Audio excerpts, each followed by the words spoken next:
ఇంకొక పోల్ నిర్వహించినాము. ఆంధ్రకు సంబంధించి ఏపీకి ఎవరి నాయకత్వంలో ఎక్కువ పెట్టుబడులు వచ్చాయి? చంద్రబాబు నాయకత్వంలో పెట్టుబడులు వచ్చాయని 61% మంది, వైఎస్ జగన్ ఆధ్వర్యంలో పెట్టుబడులు వచ్చాయని 37% మంది అంటున్నారు. అంటే ఓవరాల్గా ఈరోజు పెట్టుబడులకు సంబంధించి చంద్రబాబే హీరో, చంద్రబాబు నాయుడుదే ఆధిపత్యం నడుస్తున్నది. సో ఆంధ్రప్రదేశ్ ప్రజలందరూ సాక్షిలో కానీ వైఎస్ జగన్మోహన్ రెడ్డి కానీ ఎన్ని మాటలు చెప్పినా ఈరోజు ఎక్కువ మంది చంద్రబాబు నాయుడు ఆధ్వర్యంలోనే ఆంధ్రప్రదేశ్ ముందటికెళ్తుంది.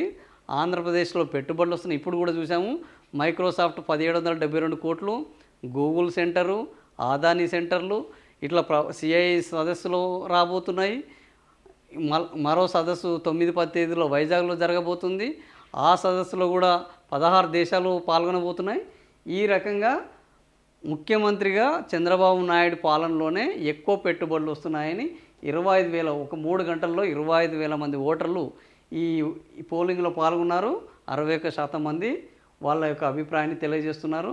సో జగన్ ఇప్పుడు ఈ నమ్మకాన్ని పెంచుకోవాల్సిన అవసరం ఉన్నది. రాష్ట్ర ప్రభుత్వానికి, రాష్ట్ర ప్రజలకు ఎవరు మేలు చేస్తే వాళ్ళే నాయకుడు అవుతారు. దానికి నిదర్శనము ఇప్పుడు చంద్రబాబు నాయుడు అని చెప్పొచ్చు. సో వచ్చే ఎన్నికల నాటికి మరి జగను ఈ సత్యాన్ని తెలుసుకుంటారా, జనాలకు దగ్గర అవుతారా లేదా అనేది చూడాలి. సో ఇది ఓవరాల్గా ఈరోజు ఎన్నికల విశ్లేషణ, ఈరోజు వార్తల విశ్లేషణ. ఈ వార్తల విశ్లేషణ మీకు నచ్చితే లైక్ చేయండి, షేర్ చేయండి.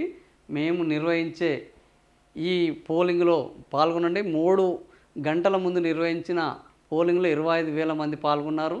సో ఈ రకంగా మీరు మా ఛానళ్లను ఆదరించండి, మీ అభిప్రాయాలను తెలియజేయండి. మరిన్ని వార్తలతో రేపు మార్నింగ్ కలుసుకుందాం. Thank you for watching.